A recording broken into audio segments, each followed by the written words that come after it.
નમસ્કાર વિદ્યાર્થી મિત્રો, આસ્થા એકેડમીની આ યુટ્યુબ ચેનલ કે જેમાં સ્પર્ધાત્મક પરીક્ષાની તમામ માહિતીઓ તમને અહીંયા ઉપલબ્ધ થાય છે. આજે આપણે વાત કરીશું ભારતીય બંધારણના ઇતિહાસ વિશેની, કે જે પ્રશ્નો ખૂબ જ અગત્યના છે અને એની અંદરથી આ એક એવો ભાગ છે કે જનરલી મોટા ભાગના સ્ટુડન્ટ્સને આમાં કંટાળો આવતો હોય છે. હવે આજના વિડીયોની અંદર આપણે એની વિગતવાર માહિતી કરશું અને ખૂબ સરળતાથી તમને આ આઈડિયા આવે, ખૂબ સરળતાથી તમને યાદ રહી જાય એ રીતે હું તમને થોડી ઘણી મદદ કરી શકું, એના માટે જોડાયેલા રહેજો. હવે બંધારણ, પહેલા તો બંધારણ કહેવાય કોને? આજનો પહેલો લેક્ચર છે. જે લોકોએ અત્યાર સુધીમાં બંધારણ વાંચ્યું જ નથી, બંધારણ વિશે એને ખ્યાલ જ નથી, અથવા તો વાંચેલું છે, એકાદ બે વાર વાંચેલું છે પણ એને આ સબ્જેક્ટમાં ઇન્ટરેસ્ટ આવતો નથી, તો એ લોકોને આજથી આપણે જે આ વિડીયો એક પછી એક મૂકશું એની અંદર જોડાયેલા રહેજો. તમારું બંધારણ એકદમ કમ્પ્લીટ થઈ જશે. કોન્સ્ટેબલની અંદર જે 25 માર્ક છે, સોરી 30 માર્ક છે, અને પીએસઆઈ ના અંદર કે જે 25 માર્ક જેટલો ગુણભાર ધરાવે છે એ પણ કવર થઈ જશે. નોટ બનાવવાની કોઈ જરૂર નથી, તમારી પાસે જે કોઈ પણ બુક હશે એ પણ ચાલશે. બંધારણ પેલા તો સાદું ને સિમ્પલ આપણી દેશી ભાષાની અંદર જો હું તમને કહું તો બંધારણ કોને કહેવાય તમને પણ ખ્યાલ જ છે. આપણે જ્યારે નાના હતા, બરોબર, ત્યારે આપણે સોસાયટીમાં, કોઈ ગામમાં, કોઈ તળાવમાં, બરોબર, અલગ અલગ જ્યાં જ્યાં પણ મેદાન મળેલા ત્યાં એ મેદાન પ્રમાણે આપણે રમતા. અને ત્યારે આપણે નક્કી શું કરતા? માનો કે સિટીની અંદર સોસાયટીમાં રહેતા હોય તો આપણે એવી રીતે નક્કી કરતા કે ભાઈ કોઈના ઘરમાં દડો જાય તો આઉટ ગણાશે. એક ટપીએ એક હાથ પકડે, બરોબર, દડો પકડે તો આઉટ ગણાશે. બીજા નંબરે દિવાલ ઉપર જો દડો ટપ્પી ખાય અને નીચે આવતો હોય અને એક હાથેથી કેચ કરી લઈએ તો પણ આઉટ ગણાશે. અને પાછળના જે સ્ટમ્પ છે એને અડશે તો આઉટ ગણાશે. સોસાયટીની બહાર દડો જશે તો આઉટ ગણાશે. એટલે જેને કારણે શું થતું, આપણી ઉંમર નાની હતી પણ આપણને એટલી ખબર હતી કે જો આવું નહીં કરીએ ને તો આપણો વારો આવશે નહીં, આપણને બેટિંગ મળવાની નથી, બરોબર. એટલે આ રીતનું જે આપણે સ્ટ્રક્ચર ત્યારે બનાવતા એ શું હતું? એ બંધારણ હતું આપણું, કે આપણે એક એવા નીતિ નિયમો પ્રમાણે ચાલતા કે જેને કારણે તમારું જે આયોજન છે, તમે જે અત્યારે ક્રિકેટ રમી રહ્યા છો એ સુઆયોજિત રીતે વ્યવસ્થિત તમે આખી પ્લાનિંગ સાથે રમી શકતા હતા, બરોબર. અને એનું બીજી વાર રમવાની પણ તમને મન થતું. એટલે આ જ રીતે કોઈ પણ પ્રદેશ, કોઈ પણ વિસ્તાર એનો જે વહીવટ ચલાવવા માટે જે નીતિ નિયમો, કાયદા કાનૂનો બનાવવા પડે, પછી એ મૌખિકમાં હોય તોય ભલે અથવા તો લેખિતમાં હોય તોય ભલે, બરોબર, તો એને શું કહેવાય? એ દસ્તાવેજને શું કહેવાય? બંધારણ કહેવાય છે. ઓકે, હવે આજે આપણે જે વાત કરવાના છીએ ભારતીય બંધારણના વિકાસનો ઇતિહાસ. સૌથી પહેલા તો આનું મહત્વ શા માટે છે? સૌથી પહેલા તો બંધારણ વિષય એનો, ભારતીય બંધારણનો આ તો બહુ જૂનો એવો પાઠ છે, તો શા માટે આપણે હજી એને યાદ કરવો પડે છે? હજી આપણે એની અંદર બંધારણમાં સમાવવો પડે છે? આપણે પરીક્ષાની અંદર પણ આના પ્રશ્નો પૂછવા પડે છે. તો યાદ રાખો, અંગ્રેજો આવ્યા હતા ક્યારે? તો કે 1600 માં આવ્યા હતા. એક જ મિનિટ, અંગ્રેજો ભારતમાં ક્યારે આવ્યા હતા? તો કે ઈસવીસન 1600 ની સાલમાં આવેલા, બરોબર છે. ત્યારબાદ એ ગયા ક્યારે? 1947 માં. આ જે લાંબો પીરિયડ એને કાઢ્યો ને એ એક સાથે નથી ગયા, બરોબર છે. એક સાથે એ લોકોએ આક્રમણ નથી કર્યું. અંગ્રેજો એક ઉદયની જેમ હતા કે જે ધીરે ધીરે ધીરે કરી અને એને એનું સામ્રાજ્ય ઊભું કરેલું. એટલે આ જે કાંઈ સ્ટેપ વાઇઝ અત્યારનું આપણે જે બંધારણ જોઈએ છીએ એની અંદર 1935 ના 70% જેવો પોર્શન આપણને એમાંથી જોવા મળે છે. એની પહેલા શરૂઆતમાં 1773 થી જે શરૂઆત થઈ હતી, ત્યારબાદ ધીરે ધીરે ધીરે કરી અને આ એક જે છોડ ઉગાડેલો એને એ ધીરે ધીરે વધતો જાય છે અને એક વટવૃક્ષ બની જાય છે. એમાં સમયે સમયે સુધારા થતા જાય છે. એટલા માટે આ ઇતિહાસ યાદ રાખવો પડે, કારણ કે એક આપણે શું કહેવાય કે એક બીજમાંથી જે આખું વટવૃક્ષ ઊભું થયું છે ને આ છે. હવે સીધી વાત જો હું તમને કરું તો બંધારણના ઇતિહાસની અંદર તમારે જે ધ્યાન રાખવાનું છે અને બોરિંગ ન થાય એટલા માટે પેલા તો સૌથી પહેલા આવ્યું ક્યારે તો કે 1773 માં પહેલો કાયદો આવ્યો. કેમ 1773 માં જ આવ્યો? 1773 ની આગળ કે પાછળ એ રીતે કેમ નથી આવ્યો? તો યાદ રાખો 1757 માં પ્લાસીનું યુદ્ધ થયું હતું.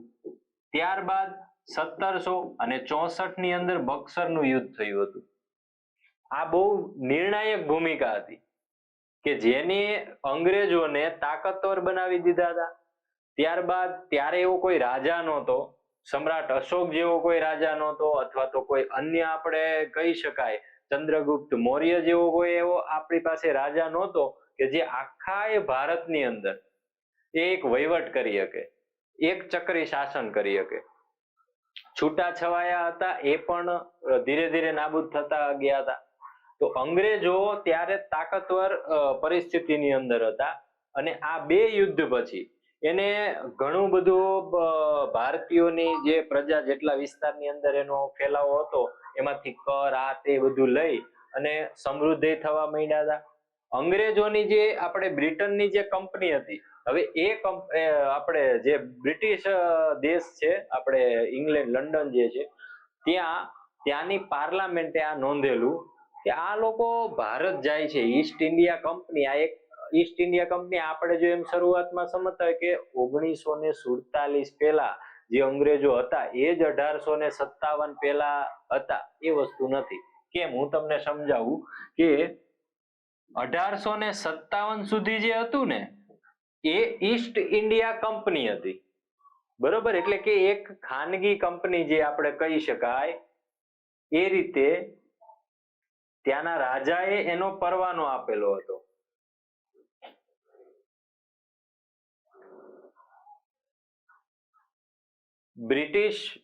બ્રિટિશરોએ બ્રિટિશની સંસદની અંદર જે અહીંયા કંપની જે ઈસ્ટ ઇન્ડિયા કંપની જે અહીંયા આવેલી, આ ઈસ્ટ ઇન્ડિયા કંપનીને પરવાનગી ઉપર મોકલવામાં આવી હતી અને આ કંપની એ શાસન કરતી હતી. ઘણી બધી અધર કંપની હોય તો એ લોકોને એવું થતું હોય કે ભાઈ આ એક કંપનીને જવા દે છે તો અમારે કમાવું છે ત્યાં જઈને, કેમ કે ખૂબ મોટા પ્રમાણમાં ભ્રષ્ટાચાર થતો હતો. વિપુલ પ્રમાણની અંદર એ લોકોની આવક પણ હતી અને ત્યાંના રાજાને વિચાર આવતા કે સાલું આ લોકો આટલું બધું ત્યાંથી કમાય છે અને જ્યારે અહીંયા ચાર્જ આપવાનો આવે છે, જ્યારે અહીંયા અમને ટકાવારી દેવાની આવે છે તો એમ કહે છે કે ભાઈ પૈસા છે અને અહીંયાથી કાંઈ આવતું નથી. આવું કેમ? એટલે એ લોકોએ શું કર્યું કે જે ધીરે ધીરે જ્યારે કોઈની તાકાત વધતી જાય ને ત્યારે એની ઉપર શું કરવું પડે તો કે નિયંત્રણ કરવું પડે. અને આ જ નિયંત્રણ એ ત્યાંના સત્તાધીશોએ આ ઈસ્ટ ઇન્ડિયા કંપનીની ઉપર કર્યા. આ ઈસ્ટ ઇન્ડિયા કંપનીની ઉપર નિયંત્રણ લાવ્યા અને એમાં એને રેગ્યુલેટ કરવા માટે, એને નિયમિત કરવા માટે સૌથી પહેલો જો કાયદો આવ્યો હોય તો એ છે 1773 નો. આ 1773 થી આ કંપનીને નિયમિત કરવાની, એના જે કાંઈ પણ આખી સિસ્ટમ હતી એને નિયમિત કરવાની એક પદ્ધતિ શરૂ થઈ. તો આપણે હવે એના વિશે વાત કરીએ. 1773 ની અંદર જો જોવા જાવ તો વિપુલ પ્રમાણની અંદર જે સુધારા એવા છે, પેલા એની હું તમને ચર્ચા કરી દઉં.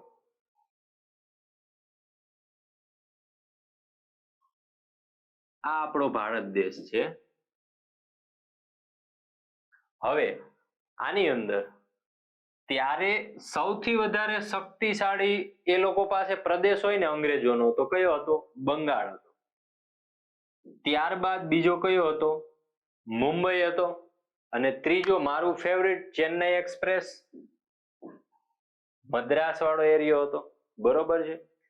આ ત્રણ પોર્શન સૌથી શક્તિશાળી એની પાસે હતા, જેની અંદર બંગાળ જે છે એ વિસ્તાર, ત્યાંની સમૃદ્ધિ, ત્યાંનો જે કાંઈ પણ એની પાસે જે સત્તા હતી એ આ બંનેના પરિપ્રેક્ષ્યમાં સૌથી વધારે હતી. ત્યાંનું એનું સંગઠન પણ ખૂબ મજબૂત હતું. તો બંગાળને એ લોકોએ પહેલા તો શું કર્યું કે જે વિસ્તારની અંદર તાકાત કોઈ પણ વ્યક્તિની વધારે હોય અથવા તો એનું હબ હોય અથવા તો એનો ગઢ હોય તો તે શું કરશે, સૌથી પહેલા તો ત્યાં ડેવલપ કરશે અને સારી સારી સંસ્થાઓ અથવા તો સારા જે કઈ કાર્ય હશે એ ક્યાં કરશે, અહીંયા કરશે. તો અંગ્રેજોએ આ જ વસ્તુ કરી. બંગાળની અંદર સૌથી પહેલા સુપ્રીમ કોર્ટ નાખી દીધી. બરોબર, સૌથી પહેલા 1773 સુપ્રીમ કોર્ટની સ્થાપના કરી. ક્યાં કરી? બંગાળમાં કરી. ત્યારબાદ આ જે મુંબઈ અને બીજું જે મદ્રાસ હતું, આ મુ એને ક્યાં નાખ્યા? બંગાળના અધીનસ્થ કર્યા. ગમે એ વહીવટ કરવો હોય બંગાળને પૂછીને કરવાનો, આ એક મોટો ભાઈ. બરોબર, એટલે આ એક યાદ રાખજો. આરામથી હું તમને વાર્તાની જેમ વાત કરતો જઈશ અને સમજાવતો જઈશ, જેથી કરી તમને અઘરું ન પડે. કારણ કે મિત્રો આ ભારતના બંધારણના વિકાસનો ઇતિહાસ, આ જે પહેલું ચેપ્ટર જે છે ને ખૂબ ટફ છે. આ જ્યારે તમે ક્રોસ કરશો ને પછીના જે ચેપ્ટર આવે છે ને એકદમ સરળ છે. પ્રશ્નો એમાંથી નીકળે છે, આમાંથી નીકળે છે. મોટા ભાગના જે પણ વિદ્યાર્થીઓ છે તમારા ફ્રેન્ડ સર્કલમાં જો તમે જોશો તો ખ્યાલ આવશે કે સૌથી વધારે ક્વેશ્ચન જો એ લોકોના માર્ક્સ કટ થતા હોય તો આ પોર્શનમાં છે. એટલા માટે હું તમને આ રીતે વાર્તા કરી અને સમજાવું છું. તો આખો વિડીયો શાંતિથી સાંભળજો. હવે બંગાળની અંદર એ લોકોએ એની મેઇન તો એની રાજધાની છે ભાઈ, તો ત્યાં શું કરશે? સુપ્રીમ કોર્ટની સ્થાપના કરી. બીજા નંબરે નિયમિત કરવા માટે આ જે નિયામક ધારો, આને ઇંગ્લિશમાં શું કહેવાય? તો કે રેગ્યુલેટિંગ એક્ટ, એટલે કે એને રેગ્યુલર કરવાનો આ એક ધારો હતો. બરોબર, એટલે પેલું તો સુપ્રીમ કોર્ટની સ્થાપના કરી. બીજા નંબરે ગવર્નર, આ ગવર્નર જનરલ, અહીંયા ગવર્નર જનરલ ની એક પોસ્ટ ઊભી કરી એ લોકો.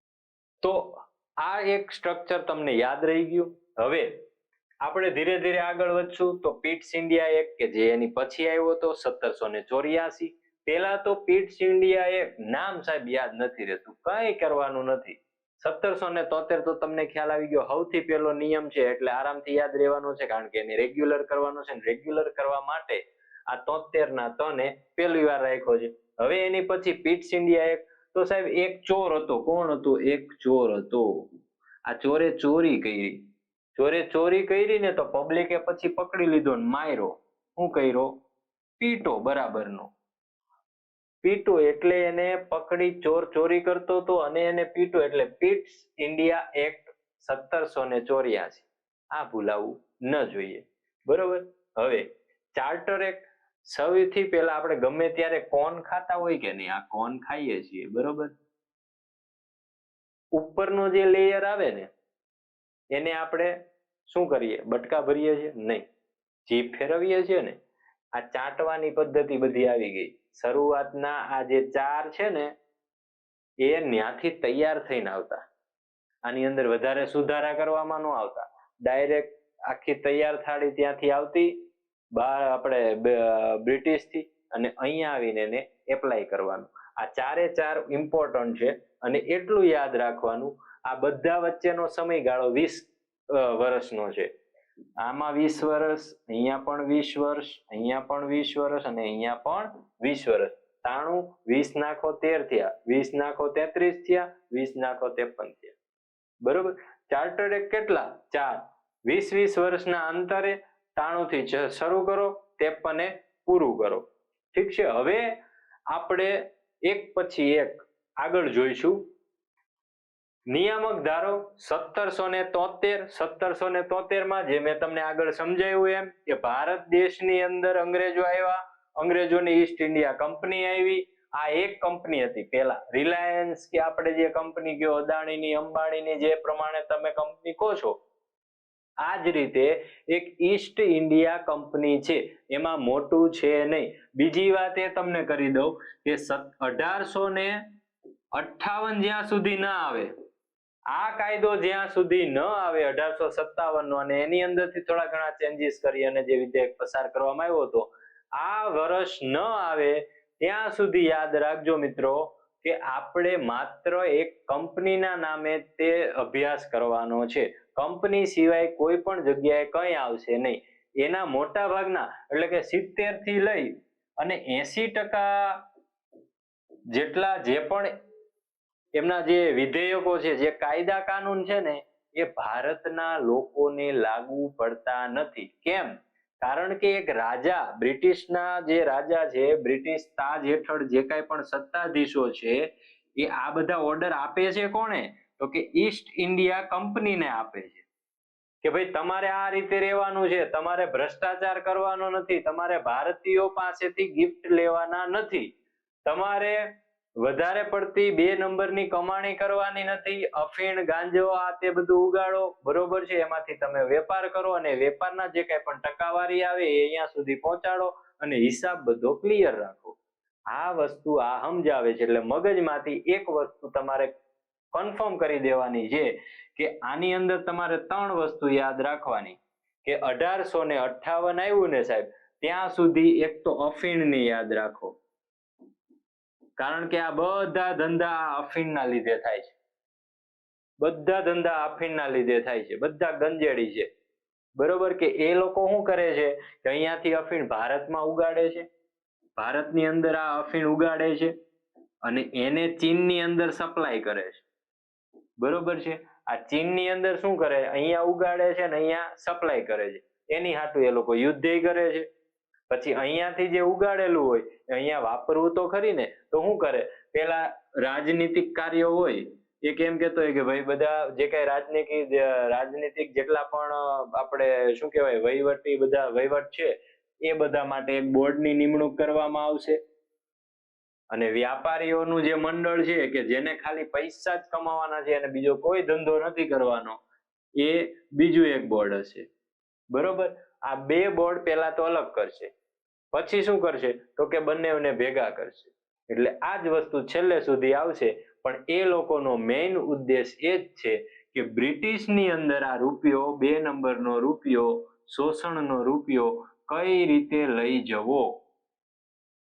એટલે આપણે આ વિધેયકોને આ રીતે જોવાના છે. અને હવે તમને ખ્યાલ આવશે. 3 વસ્તુ યાદ રાખજો. એક અફીણ,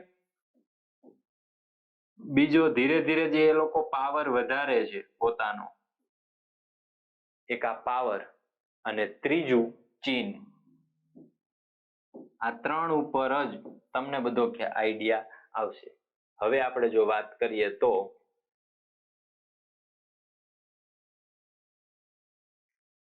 નિયામક ધારો 1773, બંગાળના ગવર્નરને ગવર્નર જનરલ, મેં જે તમને કહી દીધું એ જ પ્રમાણેનું છે, ખાલી અમુક વસ્તુ એડ થશે અને એમાંય હું તમને વિગતવાર સમજાવી. બંગાળના ગવર્નરને ગવર્નર જનરલ બનાવવામાં શરૂઆતમાં 1773 થી શરૂઆત કરી, એટલે સ્વાભાવિક છે એક પોસ્ટની જરૂર પડે, પોસ્ટ આપી દીધી, બંગાળના ગવર્નર જનરલ.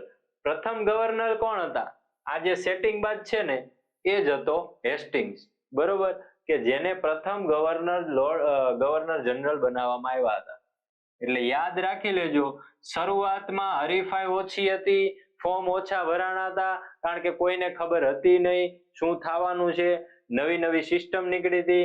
આ ભાઈ સેટિંગ કરી લીધું. 2 રીતે સેટિંગ કર્યું, એક તો ફોટામાં દેખાય છે અને બીજી બાજુ નોકરી પણ લગાડી દીધી, બરોબર. એટલે બંને વાતમાં લાડવા આવી ગયા. એટલે પ્રથમ governor general lord Hastings, Warren Hastings, બરોબર. ગવર્નર જનરલની સહાયતા માટે 4 સભ્ય પરિષદની રચના. ગવર્નર જનરલની સભ્ય, આ વસ્તુ એટલી બધી પૂછાશે નહીં તમને, ક્લાસ 3 માટે એટલું બધું ઇમ્પોર્ટન્ટ છે નહીં, પણ તેમ છતાં ગવર્નર જનરલની સહાયતા માટે 4 સભ્ય પરિષદની રચના.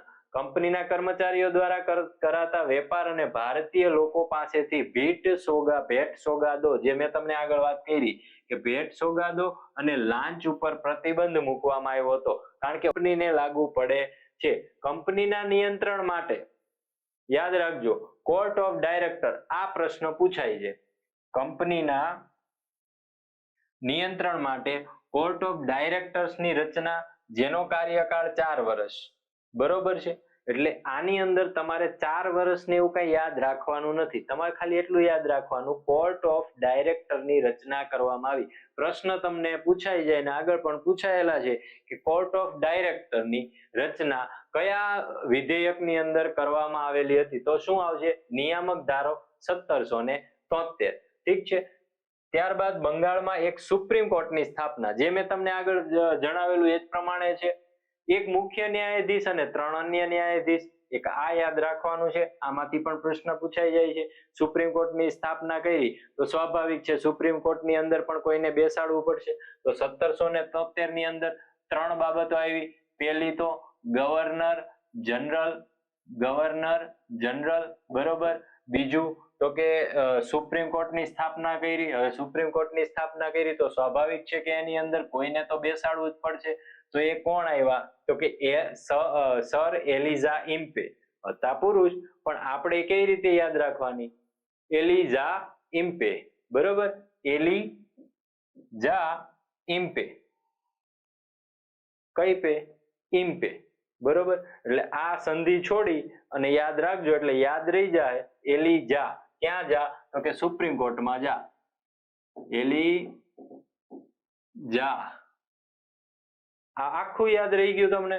મદ્રાસ અને મુંબઈ પ્રેસિડેન્સીને બંગાળની અંદર બંગાળને આધીન, એ તો મેં તમને ચાર્ટ બતાવી દીધો હતો. તો આ જ વસ્તુ તમારે પ્રશ્નમાં પૂછાય, અને સૌથી ઇમ્પોર્ટન્ટ ટોપિક હતો આયરો, કે જેની અંદરથી પ્રશ્ન પૂછવાની શક્યતા જે ઇતિહાસના સંદર્ભમાં છે એમાં આ ટોપિકમાંથી પૂછે. ઠીક છે. હવે તમને યાદ રહી ગયું. હજી એકવાર બંગાળના ગવર્નરને ગવર્નર જનરલ બનાવવામાં આવ્યો.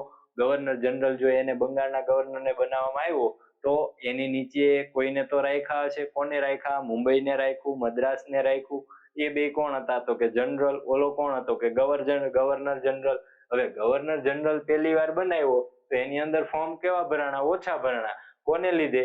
Lord Warren Hastings. અને એને ખ્યાલ આવી ગયો હતો કે ભાઈ અત્યારે જગ્યા ખાલી છે, બે બાજુ સેટિંગ પાડી લીધું, બરોબર છે. હવે એની પછી નીચે કોણ? તો કે કંપનીના કર્મચારીઓ દ્વારા કરાતા વેપાર અને ભારતીય લોકો પાસેથી લાંચ, રિશ્વત, ભેટ સોગાદો બધું પૂરું કરી નાખ્યું. અને નિયંત્રણ, કંપનીના જે નિયંત્રણ છે એના માટે ડાયરેક્ટરોની એક બોડી બનાવવામાં આવી, અને એને કંટ્રોલ કરવા માટે બોર્ડ ઓફ ડાયરેક્ટર્સની રચના કરવામાં આવી.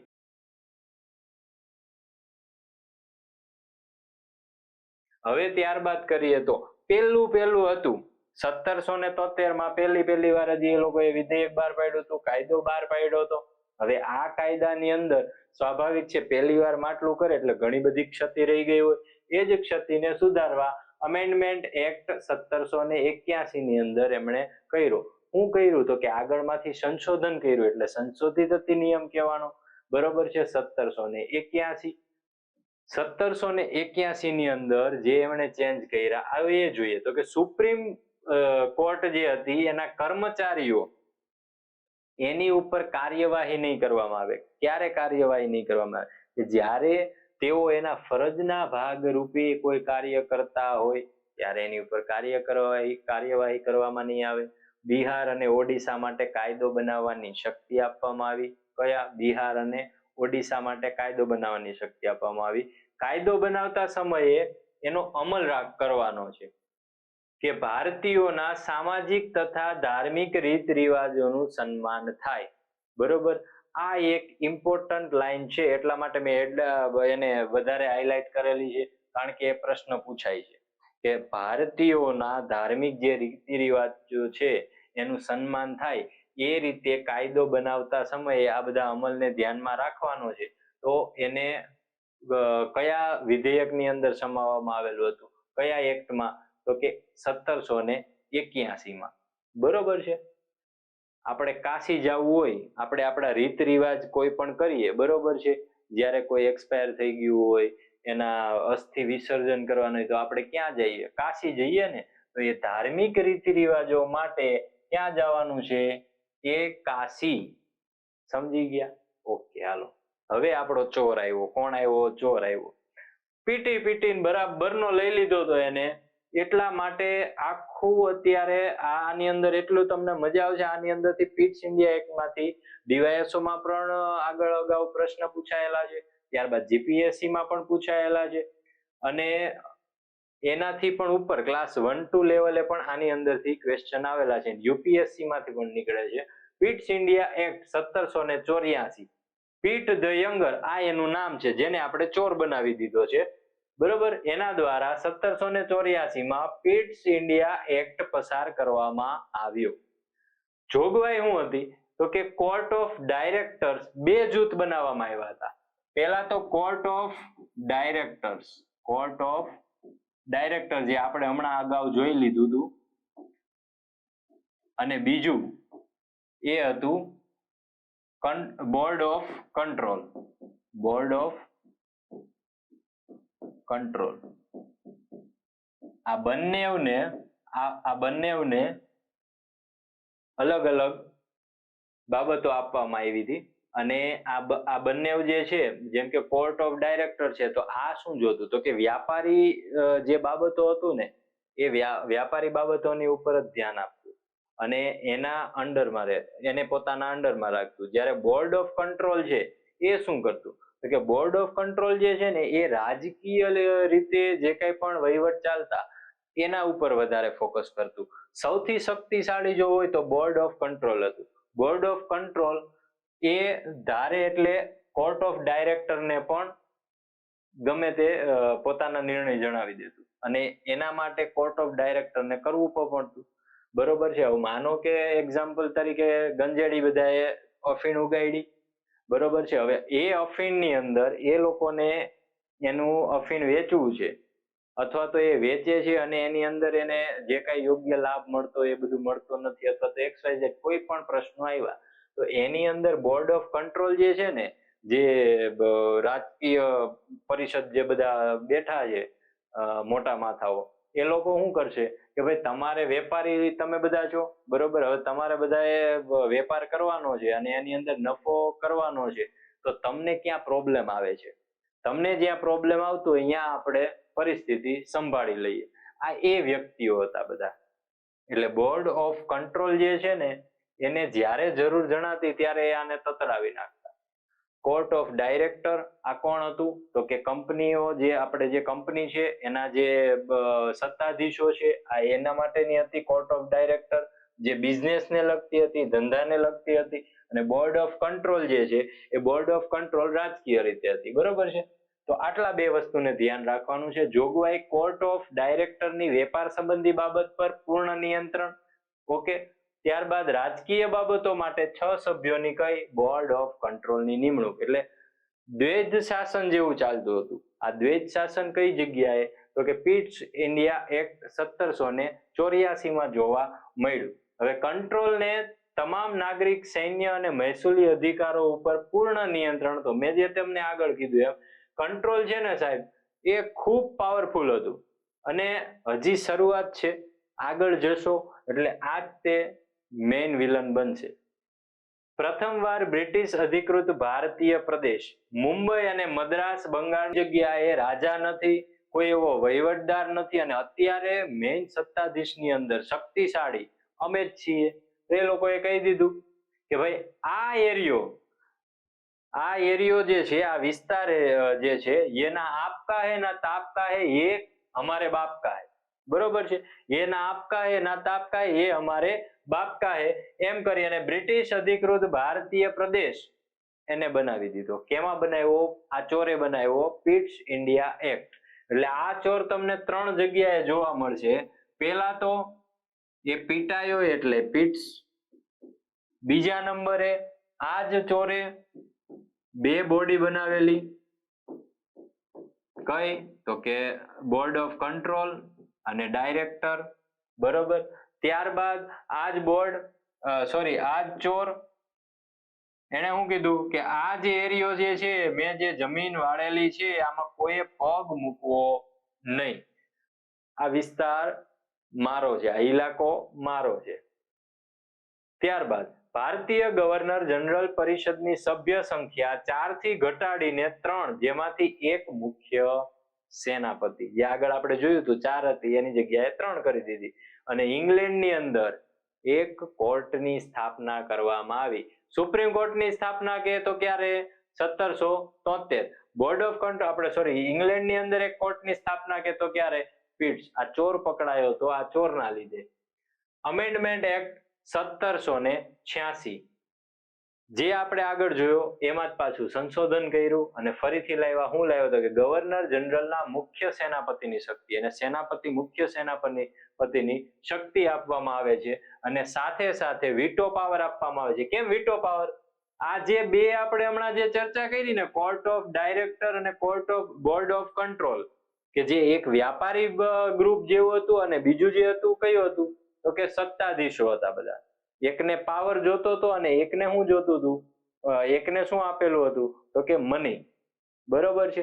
આ બંને વચ્ચે જે તકરાર ને એવું બધું થતું એને લીધે વચ્ચે અટવાયું કોણ? તો કે ગવર્નર જનરલ.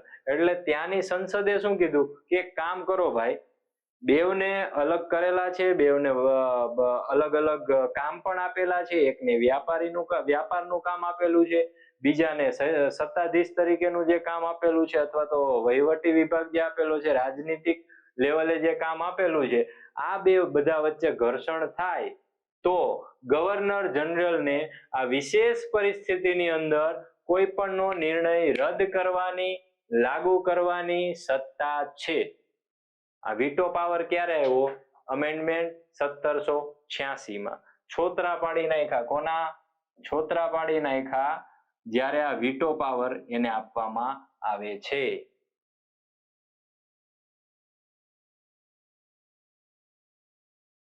હવે ચાર્ટર એક્ટ 1793. કેવું? 1793 નહીં, 1793. કઈ રીતે? અહીંયાથી પેલા તો હવે કોણ આવ્યો? હું આવ્યું? આ કોણ આવી ગયો. આપણો કોણ આવી ગયો છે અને આ કોણને હવે આપણે પેલા શરૂઆતમાં મલાઈ જેવું જે છે, આઈસ્ક્રીમ જે છે એને ચાટવાનું ચાલુ કરવાનું છે. આ આવશે એટલે ખાવાનું શરૂ કરવાનું છે. તો પેલે ચાટવાનું ચાલુ કરવાનું છે. શું કામ? કારણ કે આ માલ રેડીમેડ આવેલો છે. બરોબર. એ આપણે ક્યાંયથી બનાવેલો કાતે નથી અને એને ખવાય એમ પણ નથી. બરોબર છે. એટલે શરૂઆતમાં વેપારની પરવાનગી કેટલી? 20 વર્ષ લંબાવી. હવે જોજો, વેપારની પરવાનગી 20 વર્ષ લંબાવવામાં આવી છે. હજી એક જ કંપની છે બ્રિટિશરોએ હજી ત્યાંથી આ એક જ કંપની મોકલેલી છે. આગળ આપણે જોશું કે એક કરતા વધારે કંપનીને પણ એ લોકો બોલાવશે. એક કરતા વધારે કંપનીને પણ ઇન્ડિયાની અંદર પરવાનગી આપવામાં આવશે. એટલે હજી આ વેપારની પરવાનગી 20 વર્ષ લંબાવી. કોની? ઈસ્ટ ઇન્ડિયા કંપનીની. એટલે હજી આ કંપનીની જ વાત ચાલે છે અને કંપની માટેના જ નિયમો બને છે. ઠીક છે. બોર્ડ ઓફ કંટ્રોલના સભ્યોને પગાર ક્યાંથી આપવામાં આવ્યો? ભારતીય મુદ્રા કોષમાંથી. ક્યાંથી? ભારતીય મુદ્રા કોષમાંથી. હવે એટલું ધ્યાન રાખો કે board of control, board of director, director કોણ અને કંટ્રોલ કોણ? આપણે આગળ જોઈ ગયા. Board of director, board of control. Board of control કોણ? રાજકીય લેવલે. ડાયરેક્ટર કોણ? ડાયરેક્ટર સીધી યાદ રાખવાની કે બિઝનેસ હોય ત્યાં ડાયરેક્ટર હોય. ઠીક છે.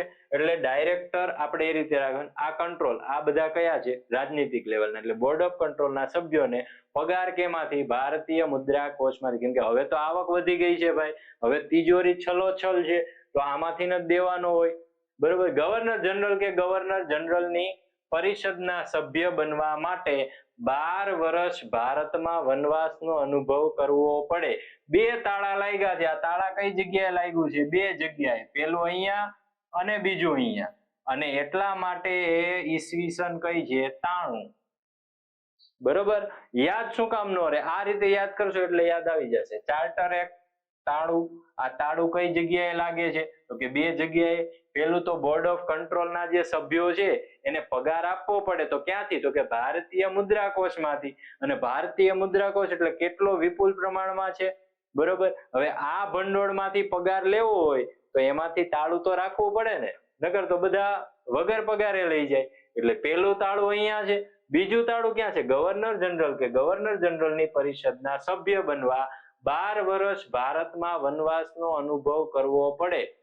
12 વર્ષ સુધી એને અહીંયા ઇન્ડિયામાં રહેવું પડે. અહીંયા ઇન્ડિયાની અંદર બધા પબ્લિકની વચ્ચે રહેવું પડે. ત્યારે એને ખ્યાલ આવે કે ભાઈ હવે આપણે પરિષદના સભ્ય બનવા માટે કમ્પ્લીટ છીએ. કયા ગવર્નર જનરલ જે ઓલો સેટિંગ કરીને નવો નવો હતો એટલે બની ગયો હતો, અને હવે આવા સેટિંગ બાદ કોઈ આવશે નહીં, એટલા માટે આ 12 વર્ષનો વનવાસ અહીંયા આપેલો છે. હવે આગળ વાત કરીએ 1813. ખૂબ એટલે ખૂબ જ મજા આવે એવો 1813 એટલે ખૂબ જ મજા આવે એવો. આમાં યાદ રાખવાનું છે ચા અને ચીન. આ જે ચીની છે ને એ આ ચા પીવે છે, આ બેને યાદ રાખવાના છે. અને બીજા નંબરે આ એકડો એકડો યાદ રાખવાનો છે. કઈ રીતે? પેલી તો આપણે આઈસ્ક્રીમ લીધી, ચાટી લીધું, હવે આની અંદર ચામાં પડવાનું છે. 1813 નો આંકડો જોઈ લો. 1813 ચા અને ચીન સિવાય કંપનીનો ભારતમાં વેપાર કરવા માટે એક અધિકાર સમાપ્ત. એટલે કે મેં જે તમને કીધું ને આગળ, આ એક કરતા વધારે કંપની હવે આવશે એમાં આવી ગઈ. બધી કંપની ફરિયાદ કરવા માંડી કે બાપુ હવે તમે એક જ કંપનીને આગળ વધારો છો અને એને જ તમે લાભ અપાવો છો, તો હવે અમને અપાવો, અમારે જવું છે, અમે કઈ ગુનો કર્યો છે તો ભારતમાં અમે જઈએ તમને એની કરતા વધારે નફો આપીએ. તો કે વાંધો નહીં, એક કરતા વધારે જાય તો અમારે સારું, કારણ કે આ એક ને એક કંપની હોય, કદાચ એ લોકો કઈ આગળ જતા નફો વ્યવસ્થિત નો આપે અથવા તો કઈ બીજી 1 2 3 કરે તો એની કરતા વધારે હોય તો એને પ્રોફિટ રહી. એટલે એક કરતા વધારે કંપની આવે છે, અને એક કરતા વધારે કંપની આવે એટલે ઈસ્ટ ઇન્ડિયા કંપની એની વિરોધ કર્યો બ્રિટિશરોને કે અત્યાર સુધી અમે તમને રડીને આપ્યું છે, અમે તમને એટલું કમાઈને આપેલું છે, અને હવે તમે એક કરતા વધારે કંપનીને આપો છો તો અમારે અહીંયા ગંજેડી બધા શું કરશે? અમે અહીંયા જે ચરસ ને ગાંજા ની બધું લઈને બેઠા છીએ, જે અફીણનું ઉત્પાદન કરીએ છીએ, તો આ ગંજેડીને અમારે શું કરવાનું એમ. તો કે કઈ વાંધો નહીં. બ્રિટિશરો કે શરૂઆતમાં જે બીજી કંપની હતી એને ઈશારામાં કહી દીધું કે થોડો ટાઈમ રહેવા દો, પછી પાછું આપણે કન્ટિન્યુ કરશું. એટલે કે ઈસ્ટ ઇન્ડિયા કંપનીને ચા અને ચીન આ બે વસ્તુ એને આપી છે કે ચા ઉપર ઈસ્ટ ઇન્ડિયા કંપનીનો અધિકાર રહેશે. જે અત્યાર સુધી આપણે કંપનીની વાત કરતા હતા ને, હવે આ એક કંપની નહીં, હવે એક કરતા વધારે આવી, પણ આ ઈસ્ટ ઇન્ડિયા કંપનીને ચા આપી, અને ચાની સાથે ચીનનો જે કાંઈ પણ અફીણને રિલેટેડ ને એ બધું જે કાંઈ હતું, આ બધું ઈસ્ટ ઇન્ડિયા કંપનીને જોવાનું કે ચીન ઉપર એ દાવો નહીં કરીએ કે બીજી કોઈ કંપની એની ઉપર અધિકાર નહીં જમાવી શકે. અને ચાનું જે ઉત્પાદન ભારતમાં થાય છે, બરોબર, એ ચાની ઉત્પાદનમાં પણ માત્ર ને માત્ર ઈસ્ટ ઇન્ડિયા કંપની જ રાજ કરશે અથવા તો એ જ વેપાર કરશે એમ. ચા અને ચીન સિવાય કંપનીનો ભારતમાં વેપાર કરવા માટે એકાધિકાર સમાપ્ત. એટલે હવે જે અત્યાર સુધી બ્રિટિશરોએ છૂટ આપેલી કે ભારતની અંદર મોજ કરો, જે ધંધા કરવા હોય એ કરો, 1 નંબરિયા 2 નંબરિયા, બરોબર છે, તો એની અંદર હવે એ એક નહીં આવે, એક કરતા વધારે કંપની પણ આવી ગઈ. બીજું શું કર્યું? આ 1813 ની અંદર આ એક વસ્તુ યાદ રાખજો એમ કહેવા માંગે છે. આ એક અને આ એક વસ્તુ યાદ રાખજો, બધી વસ્તુ યાદ રાખજો. ચા અને ચીન એટલે કે આ ચાચી આપણે જોઈ લીધી પેલામાં. હવે બીજાની અંદર ઈસાઈ ધર્મ પ્રચારની સુવિધા કરવામાં આવી છે. આ ઈસાઈ ધર્મ પ્રચારની સુવિધા કરવામાં આવી છે. એક કરતા વધારે કંપનીઓ આવી, બધાયની પોલિસીઓ અલગ અલગ આવી. એક એમ કીધું કે ભાઈ આપણે આ વર્ષો જૂના છે એને જો ટક્કર આપવી હોય તો ધર્મનું કાર્ડ ખેલવું પડશે. શું કરવું પડશે? ધર્મનું કાર્ડ ખેલવું પડશે. અને ધર્મનું કાર્ડ ખેલે છે સાહેબ આ લોકો. જુગાડ બેસાડ્યો છે અને નવી નવી કંપનીઓ આવે છે અને ધર્મના નામે પ્રચાર શરૂ કરે છે. એટલે આ યાદ રાખજો. એટલે કીધું કે આ એક વસ્તુ યાદ રાખવાની છે. કઈ? 1813. બરોબર છે. હવે ભારતીયોના શિક્ષણ ઉપર વાર્ષિક 1 લાખ રૂપિયાની રાશિ ફાળવવાની વાત છે. એક વસ્તુ યાદ રાખવાની છે. એક વસ્તુ 1 લાખ રૂપિયાની છે. ભારતીયોના શિક્ષણ ઉપર વાર્ષિક 1 લાખ રૂપિયાની જે ફાળવવાની વાત હતી, રકમ ફાળવવાની વાત હતી, એ કયા વિધેયકમાં? 1813 કયું? Charter act 1813. 1813 માં બીજું શું હતું? ધર્મ પ્રચારની શરૂઆત હતી. 1813 માં બીજું શું હતું? તો કે ચા અને ચીન ઉપર એ માત્ર ઈસ્ટ ઇન્ડિયા કંપનીનો જ અધિકાર હતો, એની સિવાય બાકી બધી જગ્યાએ લોલમલોલ ચાલતું હતું. આગામી 20 વર્ષો માટે કંપનીને ભારતીય પ્રદેશો તથા મહેસૂલ ઉપર નિયંત્રણ, પરંતુ તેનાથી બ્રિટિશ સમ્રાટના પ્રભુત્વ પર કોઈ અસર થશે નહીં. એટલે હવે એ લોકોને લાગવા માંડ્યું હતું કે ભાઈ હવે આમ નામ રહ્યું ને તો આપણું મેળ નહીં પડે, એટલે ઈસ્ટ ઇન્ડિયા કંપનીને ધીરે ધીરે ધીરે કરી અને આ ઉદયની જેમ આ લોકોને પૂરા કરતા જાઓ. અને ઈસ્ટ ઇન્ડિયા કંપની 1857માં માર ખાઈને જાય છે પાછી. બરોબર, માર ખાય છે, ભૂરિયા એક એકને લટકાવીને મારવાના છે, પણ એની પહેલા આપણે આ બે હજી આપણા અધિનિયમ બાકી છે એ પૂરા કરવાના છે. અત્યાર સુધી બધું શાંતિથી ચાલ્યું છે, મજા આવે છે. દરરોજ એવું લાગે કે આજે પેલા એકવાર જોઈ લો, ફરી પાછો કાલે એકવાર વિડીયો જોઈ લો, 2-3 વાર આવી રીતે જોશો ને જે પ્રમાણે મેં કોમેડી પ્રમાણે તમને જે આખી આઈડિયા સ્ટોરી કઈ અને જે બધા વિધેયક કર્યા છે એ પ્રમાણે જો તમે લખી નાખશો ને તમારી બુકમાં, 1 માર્ક નહીં જવા દો સાહેબ, 1 માર્ક નહીં જવા દો, આટલો વિશ્વાસ રાખજો. હવે 1833 આ 35 નો માવો ખાય અને 33 નો વિધેયક બનાવેલું છે, આ પ્રસ્તાવ બનાવેલો છે. આમાં કંઈક ખાસ છે, શું છે એ જો. બ્રિટિશ અધિકૃત ભારતના તમામ ક્ષેત્રોના સંપૂર્ણ વહીવટનું નિયંત્રણ કોર કરવાનું governor general of India in કાઉન્સિલને આપવામાં આવ્યું. બ્રિટિશ અધિકૃત ભારતના તમામ ક્ષેત્રોનું જેટલો પણ એરિયા આ અંગ્રેજોના અંડરમાં આવતો હતો, બરોબર, એ બધો governor general of India in કાઉન્સિલને આપી દેવામાં આવ્યો. પ્રથમ લો કમિશન પણ નિમાયું. આ બધા 33 ની અંદર 35 નો માવો ખાવા વાળા છે આ બધા, બરોબર. લો કમિશન નિમાયું અને મેકોલે અધ્યક્ષ બન્યા, બરોબર છે. મેકોલે અધ્યક્ષ સહિત 4 અન્ય હતા સભ્યો. ભારતમાં અંગ્રેજી શિક્ષણની શરૂઆત કરવામાં આવી. અંગ્રેજી શિક્ષણની શરૂઆત કરવામાં આવી. 33માં 35 નો માવો ખાય અને મોજ પડી અને માંડ્યા છૂટ દેવા, એક પછી એક છૂટ દેવા માંડ્યા સાહેબ. ભારતમાં સરકારનું દરેક ક્ષેત્ર કેન્દ્રીયકરણ થવાની શરૂઆત, જેમાં બંગાળ ઉપરાંત મદ્રાસ, મુંબઈ, અન્ય પ્રદેશો પણ ગવર્નર જનરલના નિયંત્રણમાં મૂકવામાં આવ્યા, બરોબર છે. આ તો આપણને પહેલા ખ્યાલ જ છે. બંગાળનો ગવર્નર જનરલ સંપૂર્ણ ભારતનો ગવર્નર જનરલ બન્યો, આખા ભારતનો. આ 35 નો માવા ખાવા વાળો 33 ની અંદર ભારતનો ગવર્નર જનરલ બન્યો. અને બન્યો કોણ? જે ઉભો માવા બનાવતો હોય કે નહીં અને ગ્રાઉન્ડ ઉપર ઉભો એવો બેટ લઈને આવેલો બેન્ટિંગ. કોણ? બેટ લઈને આવેલો આ વાયડી બેન્ટિંગ, બરોબર, વિલિયમ બેન્ટિંગ, બરોબર છે. ભારતનો સૌ પ્રથમ ગવર્નર. પેલા ઓલો સેટિંગ બાજ આવેલો કે નહીં, એ કોણ હતો? હેસ્ટિંગ. સેટિંગ બાજ કોણ હતો? હેસ્ટિંગ, બરોબર. અને એ ક્યારે આવ્યો હતો? 1773માં. આ કોણ આવ્યો? માવાવાળો આવ્યો. માવાવાળો કે આવ્યો? 35 નો માવા ખાવા વાળો 33માં આવ્યો, બરોબર. અને 33માં આવીને એ કોણ છે? તો કે બેટ લઈને આવ્યો બેન્ટિક.